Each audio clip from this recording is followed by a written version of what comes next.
baking class. We were here, and now let's try here, and let's go with laptop.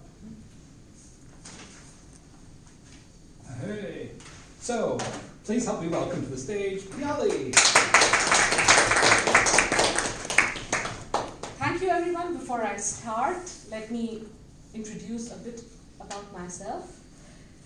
I am Piyali with Toastmasters for 6 years, and I thought that the education or the entire learning that I have accumulated over these 6 years is basically about how to give a good speech.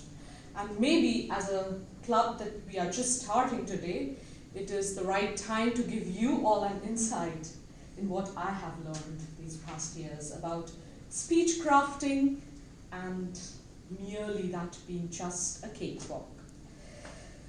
Well, how many of you have been baking? Quite a lot. And have you been liking it or not? Mm-hmm. More or less. More or less? Okay. Giving a speech is actually quite like baking. Because like the elements of a cake, your speech has different elements that enriches it. To start with, you need the Weizenmehl in German, as we call it, or the wheat flour. That is what is the basis or the basic element of your cake. And what is that in your speech is the subject matter of your speech. That is the basic element that holds on all the ingredients together. And that is, my friends, your introduction. And it should be a powerful one that hides the message or already tells the message to the people. That is, it gives away the topic in itself. Could we go on? Mm-hmm.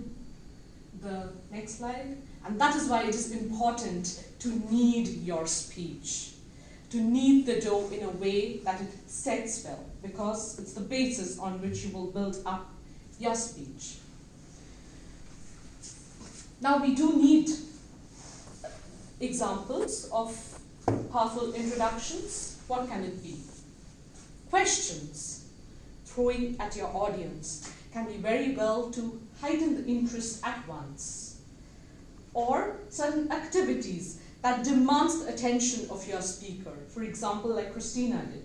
She had an interesting setup here with her towel, and the interest of the audience was completely wrapped at the nip of the bud. What works well is also a pause. If I'm standing here, not speaking anything, and looking at each and every one of you, you are intrigued.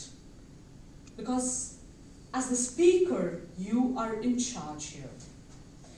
So the person sitting at the other end of the table will be thinking like, what does he want from me? Or she want from me? Why is he or she looking at me? A pause and a stare. These are very powerful rhetorical tools that you can build in your introduction. Moving on.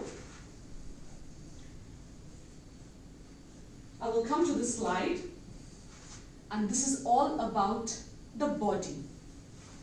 A powerful body helps to accentuate your speech. And how do you do it? You do it well by adding those cinnamon strands, those strands of orange zest in your speech. And those are the figures of speech you use. The metaphors, the phrases, the quotes, the oxymorons, the similes that you use to accentuate the body of your speech. Now there is one important element in the body. It is accentuating it with narratives. Now what are narratives? narratives are actually stories. Each and every speaker and each and every audience connects to each and every speaker if you bring in your own stories in the speech. They are like those essence that help to knead the dough, to pack it, and to give the burst of flavors. The more personal the story, the better it sits with the crowd. If you could go to the next slide. Exactly. What's your cake story? What is the story you're going to serve your audience today? Will it be one to inspire them? Will it be one to motivate them? Does it have a good ending or a sad? Stories sell. On this note, I have a small example for you.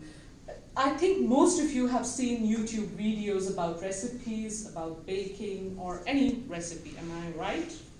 Or what's the one thing that you might forget the arrangement of ingredients that the person used in the recipe? What is the one thing that sits with you after you have watched the video?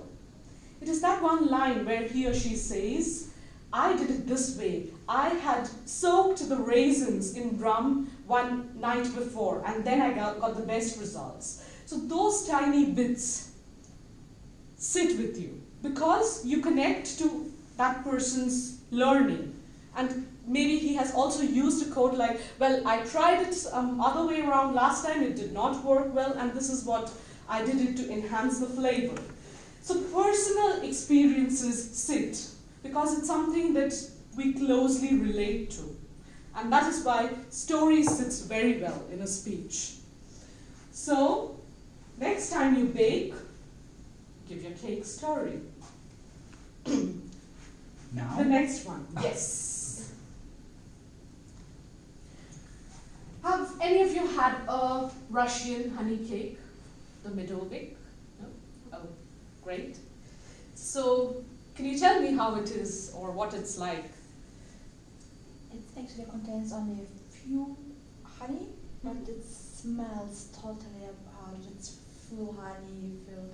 It's really, really sweet, but still not too sweet. It's actually not as much work as it looks like, and it's really, really tasty. I will invite you all to a piece at my next birthday. Oh, very thanks. Thanks a lot. Alisa, right? Yeah. But what is the speciality? You described it really well. But what's the speciality of the cake? Is it one lump sum of matter, or is it layered and very fine, with fine layers of cream in between, or how is it?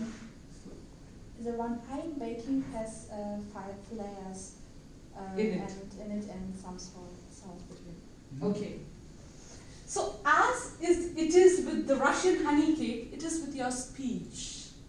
You have to layer it with the same thing, as in with repetitions of the same sweet crust. For example, say you're giving a speech like I did. I will take an example from my past, as to inspire my audience. And the title was, Inspiration Can Come From Anywhere. I had 3 stories with totally different settings, the characters in different timelines, in different settings. And at the end of each story, I accentuated the story actually with telling, inspiration can come from anywhere.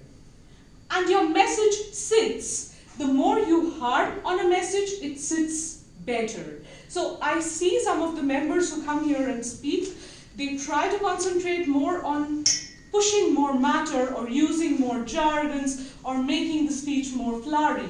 But what sits is actually the essence if you keep on repeating it at the strategic moments in a speech. So repetitions, as opposed to the common belief, are not bad. It helps to accentuate and highlight a speech. Next, I think we go to one slide more. Yes. Now, you see, this cake is really lovely with a lot of toppings and really colorful. So these toppings, although they are so lovely and seem so delightful, I'm sure it takes a lot of pain to roll out the fonda, to cut out the shapes, to shape them neatly and articulately. It's actually an art. art, and there are baking specialists. So one fine day you sit and you decide to bake a cake, you might not become a baker. But a cake a day makes maybe one. So this is the end effect, just like it is on your speech. This is the end effect. But it is practice that makes you perfect. Makes you a perfect topping maker and makes you a perfect speech craftsman. You have to practice in front of the mirror. You have to practice and take up every opportunity you get to speak. Maybe here at Toastmasters, maybe in a meeting. And you practice your articulations. I am taking a video. It is not just to keep with me or to share it on social media, but to see how I was here. What were my hand gestures that went wrong? Maybe I could correct myself later and accentuate my speech with that. Maybe I was moving away too badly, but I here cannot see it. Obviously, I would get some feedback from you, but a person himself or herself is the best judge. So make a video, go home, incorporate the feedback that you get from colleagues, from your evaluators, and that would help you to bake a lovely cake like this. So, maybe next slide. So practice, and that would make you perfect. The slide for yes. To just cover up or to sum up what I have been saying so far, speech crafting and speech giving is very much like baking a cake, with 3 simple layers of introduction, body, and conclusion, which is like bottom up. So this is basically the base, so the introduction, the body, the conclusion, with the fine tunings, the fine flavors of rhetoric aspects that you can build in figures of speech. But it's basically these 3 simple layers that can work wonders and can give an everlasting sweet impression with the crowd. Thank you.